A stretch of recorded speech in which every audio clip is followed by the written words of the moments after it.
So what's up, guys? Welcome back to Photo Conversations, where we have conversations about photography, film, and so much more about life.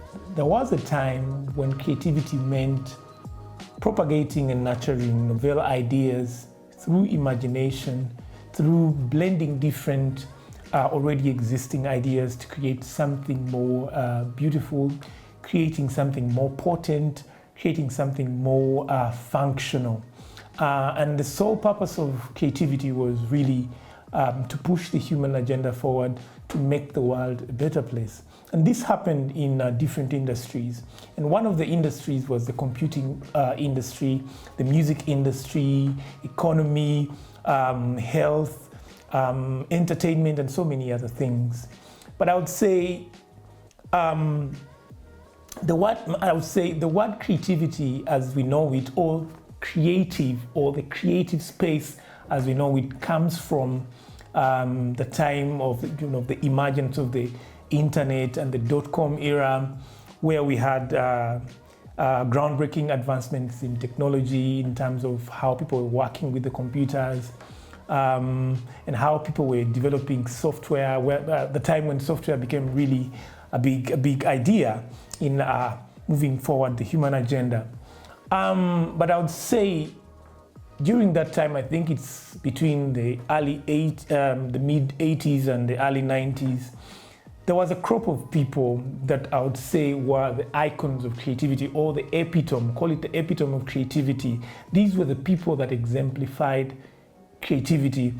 These were the people that came up with groundbreaking ideas that the world had never seen before.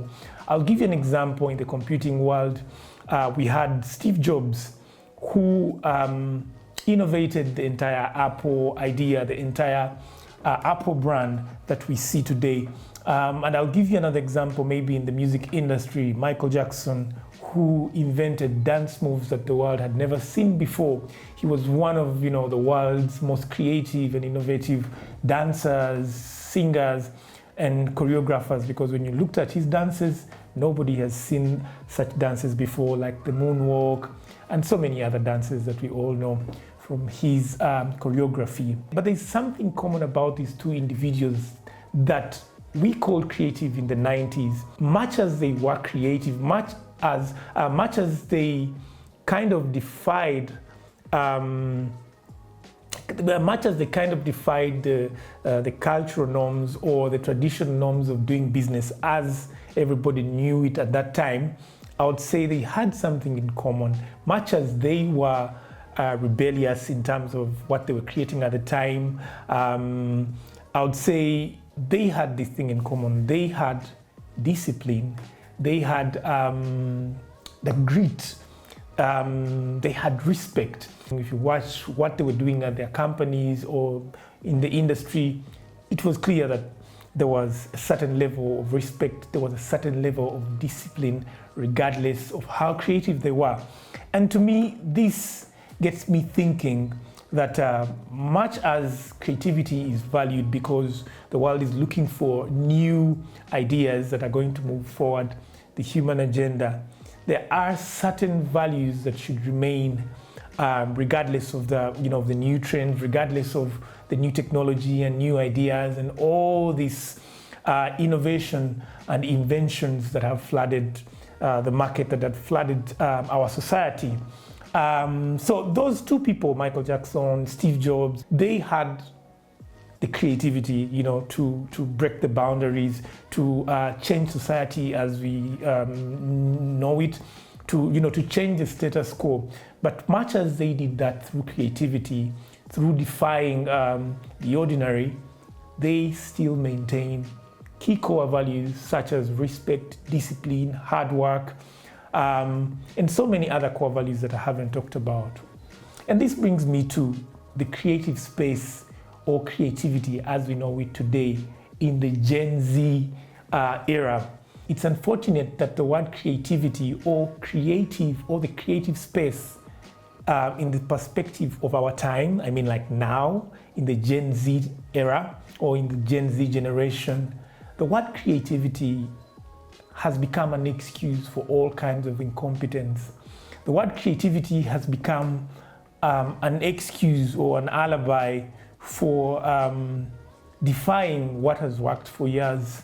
It has become an excuse for being lousy. It has become an excuse for being substandard. And I speak like this because my work happens mainly in the creative space. If you're to look at filming and photography and the other activities that surround it, these activities are usually done by creative people. You're talking about lighting specialists, you're talking about fashion, you're talking about photography, filming, you're talking about all these creative new jobs or new careers that surround the film and photography industry. So when I speak about creativity, I'm not speaking from a naive perspective.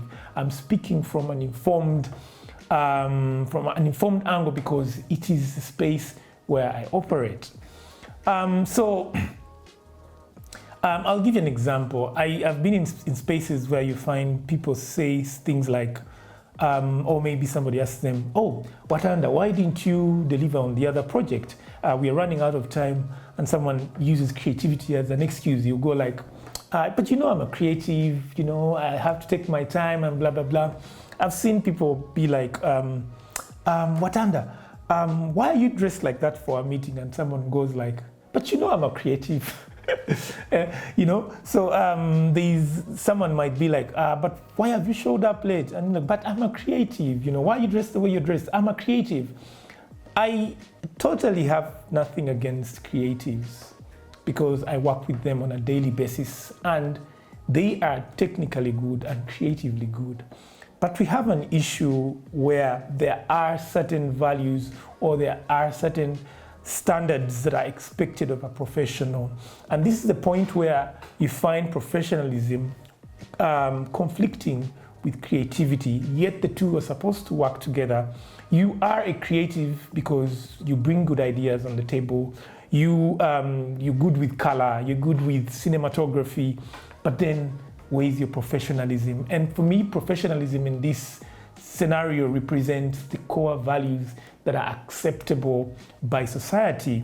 I know the idea of creativity sometimes is to defy the status quo, or sometimes to even rebel against what society deems acceptable. And that's understandable because at the end of the day, everybody has a particular preference.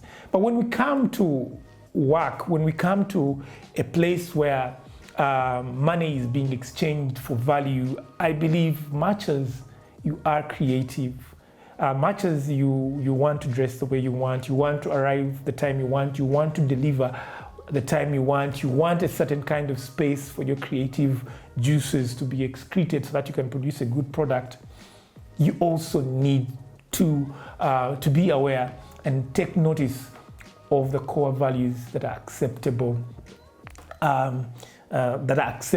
within the working society, within the entire industry that we operate in. So today I just want to mention a few values that I feel creatives should adhere to, regardless of how creative they are, regardless of how they want to carry on with their business. And one of them is time.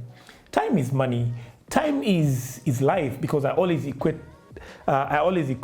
time to life, because every second that goes is your own life going. So when it comes to timekeeping, it doesn't matter whether you're creative, whether you have all sorts of color on your body, or all kinds of rings, or boots that are heavier than 50 kgs, and that's maybe a fashion statement. I would say make sure you respect people's time. It doesn't matter how good you are at cinematography. It doesn't matter how good are at singing, at dancing. Show up on time and nobody will have a problem with your creativity. Show up at the time that your client or your audience expects you to be there. So when you look at time cautiousness, it has nothing to do with creativity. Just wake up and be on time and you will be appreciated regardless of what sort of creative you are. Other value that I feel creatives should embrace regardless of how creative they are is respect. Respect is a universal value that everybody should understand and should adhere to.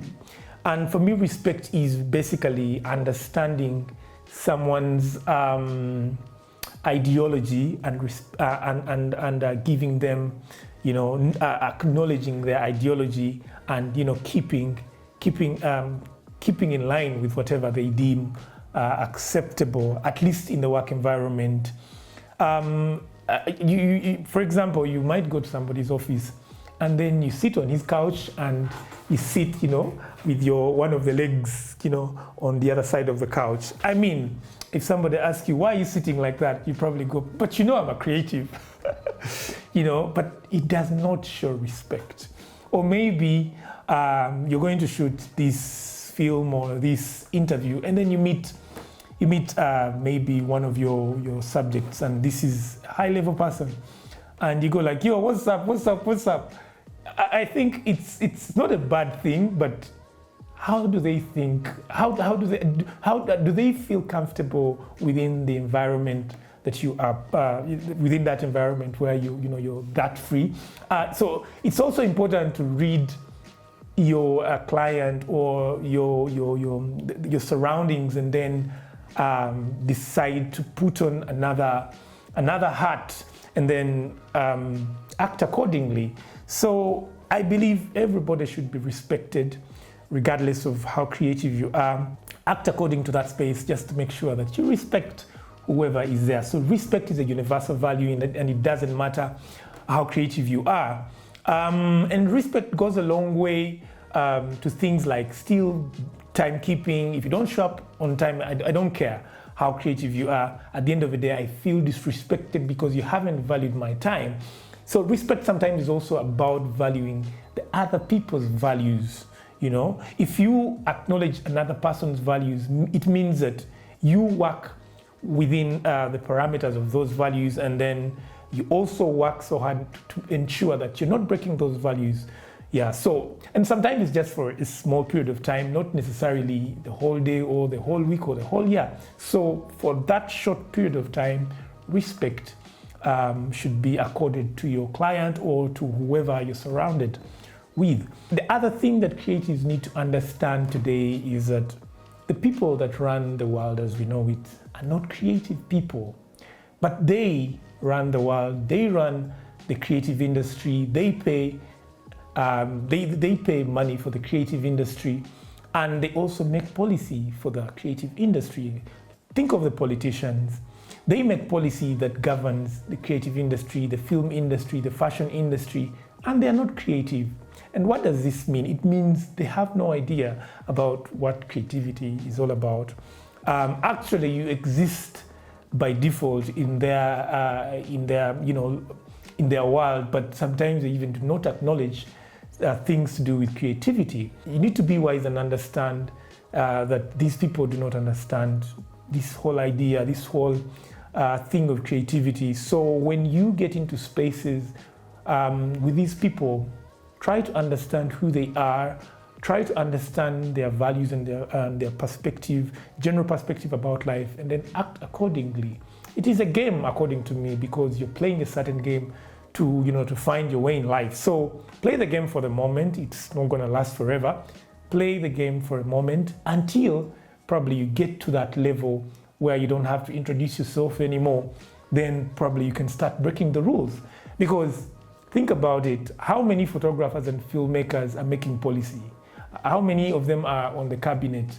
How many of them are in State House, or I don't know, the other so-called governing bodies? They're not many. So do not imagine that these people understand you, So act accordingly, play the game, and understand whoever your client is, respect them, keep time, and generally, put your creativity at bay at certain points.